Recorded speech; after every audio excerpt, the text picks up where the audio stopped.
This channel does not promote any violent, harmful, or illegal activities. All content provided by this channel is meant for an educational purpose only.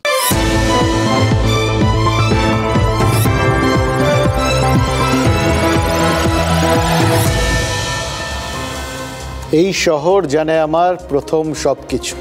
একদম সত্যি কথা। এর থেকে সত্যি কথা সত্যি আর কিচ্ছু হয় না। এই শহরটা সত্যি সত্যি আমার সব কিছু জানে, আমার জানে, আপনার জানে। কিন্তু এই শহর কলকাতার সব কিছু কি আমরা জানি?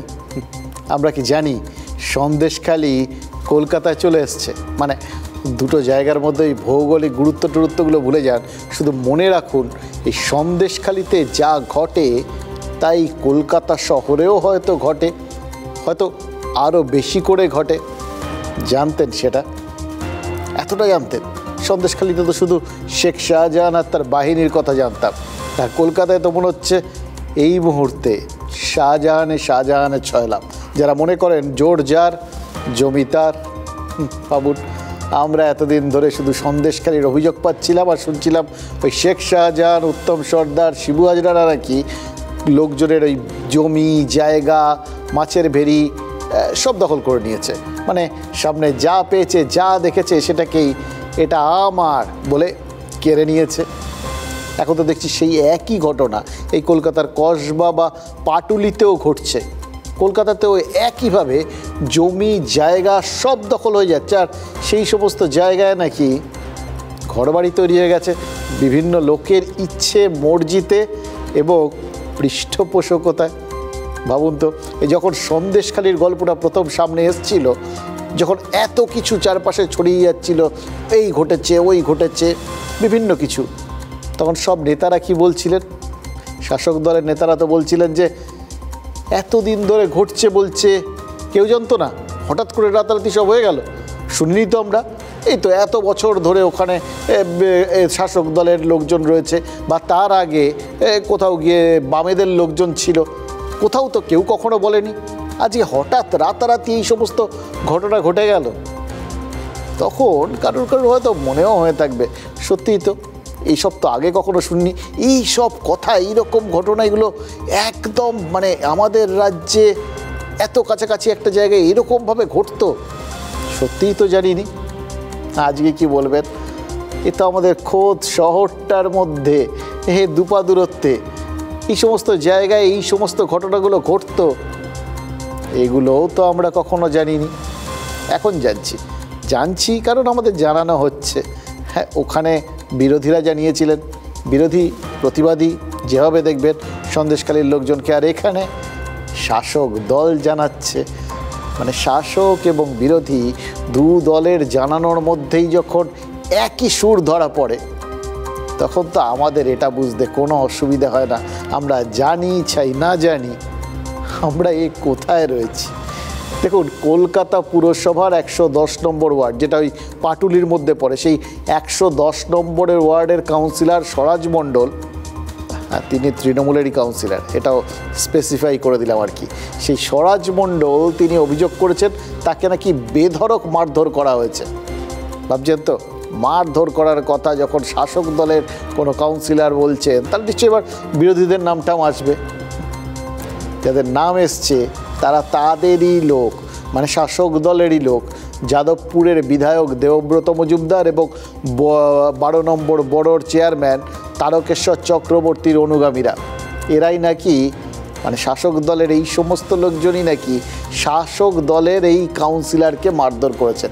এবার কেন এরকমভাবে এই বড় চেয়ারম্যান বা বিধায়কের লোকজনেরা একজন কাউন্সিলরকে, নিজেদের দলের একজন কাউন্সিলরকে ধরে এরকম বেধড়ক মারধর করবেন? তো মার বলে মাথা ফাতা ফেটে গেছে, যাচ্ছে তো এই অবস্থা। এরকম কেন হলো? কলকাতার 110 নম্বর ওয়ার্ডের ওই কাউন্সিলর স্বরাজবাবু বলছেন জমি দখল, বেআইনি নির্মাণের বিরোধিতা করেছিলেন তিনি, আর তাতেই নাকি তিনি আক্রান্ত হয়েছেন। কত বড় অভিযোগ ভাবতে পারছেন? একজন কাউন্সিলর, এই খোদ কলকাতার একজন কাউন্সিলর, তিনি অভিযোগ করছেন কাদের বিরুদ্ধে? এই খোদ কলকাতারই একটা অঞ্চলের একজন বিধায়ক এবং একটা বড়োর চেয়ারম্যানের বিরুদ্ধে। সবাই তার নিজের দলে। সুতরাং এর মধ্যে রাজনৈতিক উদ্দেশ্য প্রণোদিত অভিযোগ, চক্রান্ত কোনো কিছু কিন্তু ঘটছে না। সেই তিনি অভিযোগ করছেন যাদের বিরুদ্ধে সেই বড় চেয়ারম্যান এবং বিধায়ক দুজনেই যথারীতি এই কাউন্সিলরের অভিযোগটা অস্বীকার করেছেন। বরং তারা আবার যেটা করেছেন, তারা কাউন্সিলরের বিরুদ্ধেই পাল্টা দুর্নীতির অভিযোগ করেছেন। বড় চেয়ারম্যান তারকেশ্বর চক্রবর্তী বলেছেন যে কাউন্সিলর স্বরাজ মণ্ডল নাকি এলাকায় ওই জমি জমা লুট আর অবৈধ নির্মাণে জড়িত। কাউন্সিলর এই কাজকর্মগুলো দীর্ঘদিন ধরে চালাচ্ছিলেন, তারা তার প্রতিবাদ করেছিলেন, আর সেই প্রতিবাদ করাতেই নাকি কাউন্সিলর এখন এই সমস্ত অজুহাত খাড়া করছেন। ভাবুন তো, একই অভিযোগ, অভিযোগটা তার মানে যে আক্রান্ত এবং যার বিরুদ্ধে আক্রমণ করার অভিযোগ, দুজনেই যখন একই অভিযোগ তোলেন, তার মানে কোথাও কি অভিযোগটার সারবত্তা রয়েছে, অভিযোগটা সত্যি। কে করেছেন, কে প্রতিবাদী, কে বাদী, সে চুলোয় যাক, ওর মধ্যে যাচ্ছিই না। তার মানে আমি শুধু এইটুকুনি বুঝতে পারছি, আমাদের এই শহরের ভেতরে এরকম জোর জার করে জমি জমা এগুলো বেআইনিভাবে নিয়ে নেওয়া যায়, দুর্নীতি করা যায়। একই অভিযোগ তো 107 আর 108 নম্বর ওয়ার্ডে উঠেছিল, তৃণমূলেরই 2 কাউন্সিলর সেখানে। সেই 2 কাউন্সিলরের মধ্যে গণ্ডগোল, গোলমাল, মারামারি সব হয়েছিল এবং আলটিমেটলি সেই জমি দখলের অভিযোগ উঠেছিল। তাহলে বুঝতে পারছেন সন্দেশখালী কিভাবে কলকাতায় চলে এসছে, এবং কবে এসছে আমরা জানি না। এবার কে বেশি আগে সন্দেশখালী কলকাতায় এসছে, না অ্যাকচুয়ালি কলকাতা সন্দেশখালীতে চলে গেছে, সেটাও এখন রিসার্চ করে দেখতে হবে, ওই লালমোহনবাবুর ভাষায় কাল্টিভেট করে দেখতে হবে। পার্থক্য একটা আছে, পার্থক্য একটাই, সন্দেশখালীতে তৃণমূল নেতাদের বিরুদ্ধে জোর করে জমি দখলের অভিযোগ করেছিল বিরোধীরা, যাকে সাজানো ঘটনা বলেছিল তৃণমূল। আর কসবা অথবা পাটুলিতে জোর করে জমি দখলের অভিযোগ করছেন শাসক দলেরই লোকজন, তৃণমূলের কাউন্সিলর, তৃণমূলের বড় চেয়ারম্যান, সব হোমড়া চোমড়া মানুষজন। কাজে এটাকে আর সাজানো ঘটনা বলে তো এড়িয়ে যাওয়ার কোনো উপায় নেই, বা বিরোধীদের ষড়যন্ত্র বলে ভাবারও কোনো উপায় নেই। তাহলে এটা কীভাবে দেখব বলুন তো? 4 জুন লোকসভা ভোটের রেজাল্ট বেরোয়। সবুজ ঝড় শাসকের ঝুলিতে 29টা আসন, সঙ্গে একের পর এক পুরসভায় পিছিয়ে থাকার হিসেবটাও তো সামনে চলে আসে। 9 জুন কলকাতা পুরসভার 107 নম্বর ওয়ার্ডে তুমুল অশান্তি হয়। 2 কাউন্সিলরের ঝামেলা, বোমা, গুলি, মারধরের অভিযোগ ওঠে। 18 জুন কলকাতা পুরসভারই 110 নম্বর ওয়ার্ডে অশান্তি, ফেলে মারধর করা হয় কাউন্সিলরকে। পুরো এলাকার ভোট দখলে থাবা বসিয়েছে বিজেপি। তাতেই কি শাসকের দলীয় দখলদারিটা তুঙ্গে?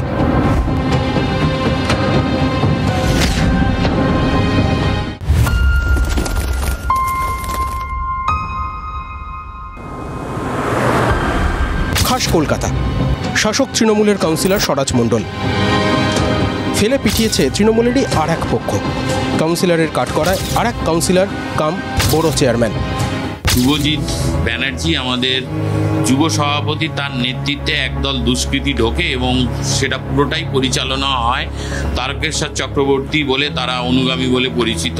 এইসব করি না। জীবনে সিপিএম, বিজেপি, কংগ্রেস তারা কোনোদিনও বলতে পারবে না যে তারকেশ্বর চক্রবর্তী তাদের গায়ে একটা আঁচড় দিয়েছে।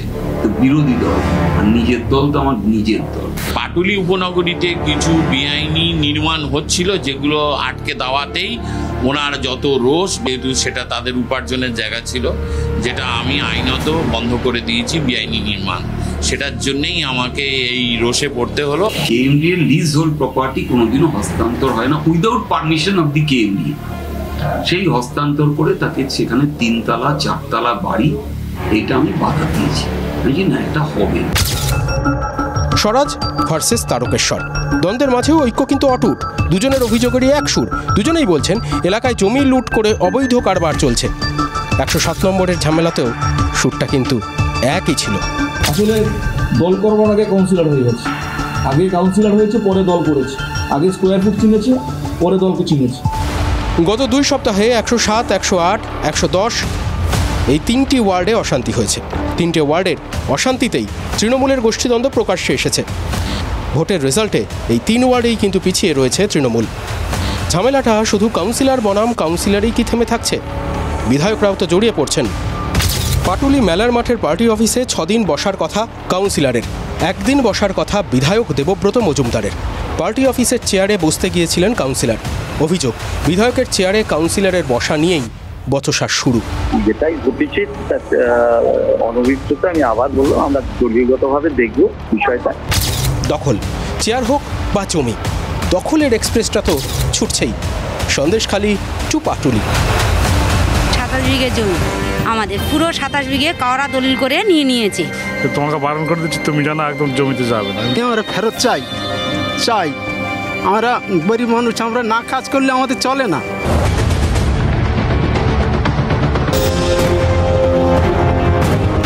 এই ঘটনাটা আপনাদের দেখানোর আগে বসে বসে ভাবছিলাম, জানেন তো, যে ঠিক কীভাবে, ওই বললামও আপনাদের, যে এটাকে কীভাবে দেখব বলুন তো। ঘটনাটা দেখতে দেখতে মনে হচ্ছিল এটাকে একটা কথাতেই ব্যাখ্যা করা যায়, ঝাঁপির থেকে সাপ বেরোনো।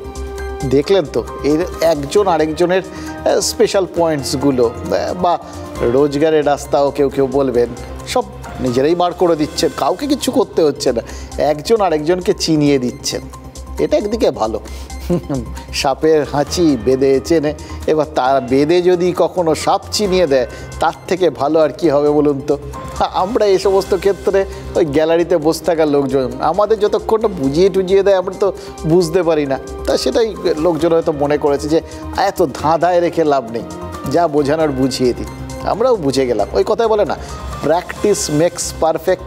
যত বেশি অনুশীলন, যত বেশি পরিশ্রম, তত বেশি নিজেকে তৈরি করা। এটাই বড় বড় খেলোয়াড়দের এটা থাকে, তারা অনুশীলনে একদম নিজেদের নিংড়ে দেন। আর এই যাবতীয় ঘটনা দেখতে দেখতে মনে হচ্ছিল তৃণমূলও কি তাহলে বড় খেলোয়াড়, মানে তারা তো আরও বড় হতে চাইছে আর কি, তাই তারাও কি ওই একই রাস্তা নিয়েছে, practice makes a man perfect, সেই রাস্তাটা নিয়ে নিয়েছে। লোকসভা ভোটে বিপুল জয় এসছে, তারপরেও তৃণমূলের নিজেদের মধ্যে এই যে মারামারি, কাদা ছোড়াছুড়ি, নিজেদের একজন আরেকজনকে চিনিয়ে দেওয়া, এগুলো কিন্তু মোটেও জয়ী সুলভ রিয়াকশান বলে মনে হচ্ছে না। সিরিয়াসলি, নর্মালি কী হয়, এগুলো হয় যদি আপনি হেরে যান, কোনো পার্টি যদি হেরে যায়, পার্টি কেন, যে কোনো পাড়ার মধ্যে বা নিজেদের ক্লাবের মধ্যে, যে কোনো কিছু ছোটো ছোটো দলের মধ্যে, সে নাটকে হোক বা গানের কম্পিটিশানে হোক, এরকম বিভিন্ন, হেরে গেলে সব দোষ ত্রুটি, অন্যের ঘাড়ে দোষ চাপানো, এই সমস্ত করা, এগুলো তখন আসে জানেন তো।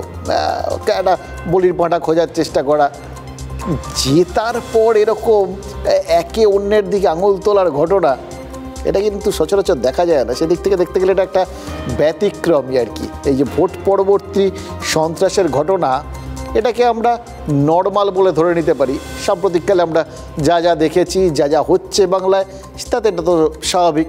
এটা সবলের প্রতিহিংসা পরায়ণতা বা সবলের নিজের দাপট প্রতিষ্ঠা, এভাবে দেখতে পারি। কিন্তু নিজেদের ওপরেই নিজেদের এই আক্রোশ মেটানো, এটাকে কীভাবে দেখবেন?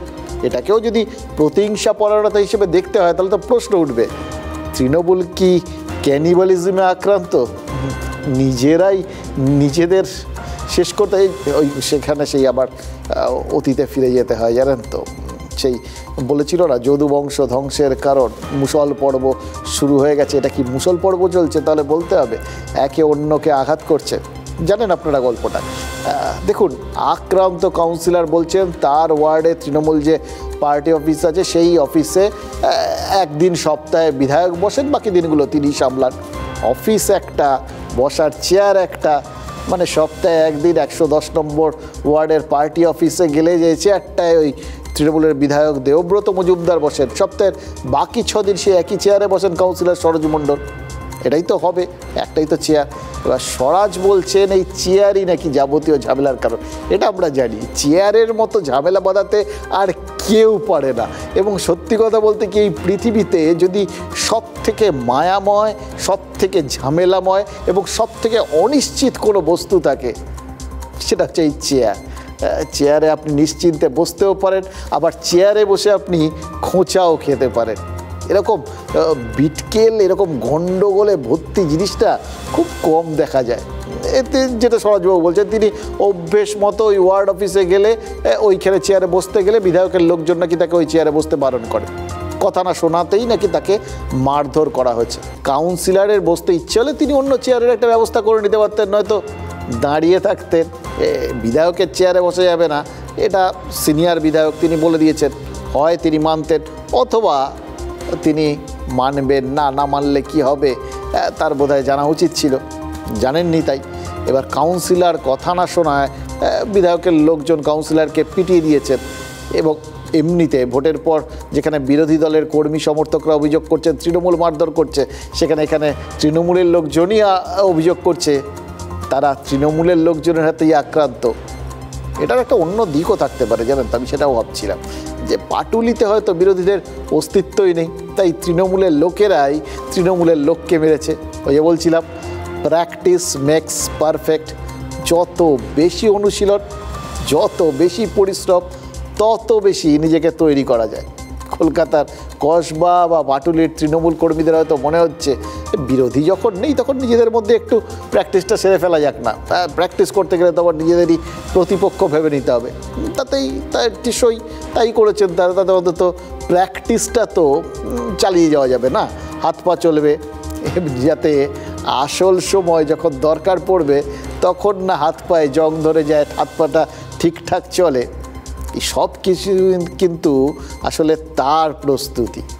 তো উচিতই না, কেউই কাউকে, কাউন্সিলর বলে কেন, সাধারণ মানুষকেও মারা যায় না, কেউ কাউকে মারামারি তো আমাদের গণতান্ত্রিক পদ্ধতিতে নেই। আমাদের তো কথা বলে হবে, দরকার হলে কমপ্লেন আছে, কেস পুলিশ আছে। যদি কারোর মারামারি তো গুন্ডারা করে, আমরা রাজনৈতিক ব্যক্তির লোকেরা মারামারি করতে যাবো কেন? তৃণমূলের নীতি হচ্ছে তুমি খাবে আর আমি খাবো না, তা হবে না, তা হবে। ফলে যা হচ্ছে সবটাই খাওয়া খিল লড়াই। এই কদিন আগে কসবায় গুলি চলেছে, আপনারা দেখিয়েছেন, সেটা কিসের জন্য ছিল? মাল তোলা। কোনো একটা ঘটনা ঘটেছে বলে আমাদের কানে গিয়েছে, সংশ্লিষ্ট নেতৃত্ব গোটা বিষয়টা খতিয়ে দেখছে। এখন কাউন্সিলর মানে হচ্ছে রেজিস্টার তোলাবাজ। আমিও একজন কাউন্সিলরের কথা বলতে লজ্জা লাগলেও শতকরা 90 জনই এখন তাই। তৃণমূলের লড়াই একটাই কারণ, সেটা হচ্ছে মাল তোলা, টাকা টাকা টাকা।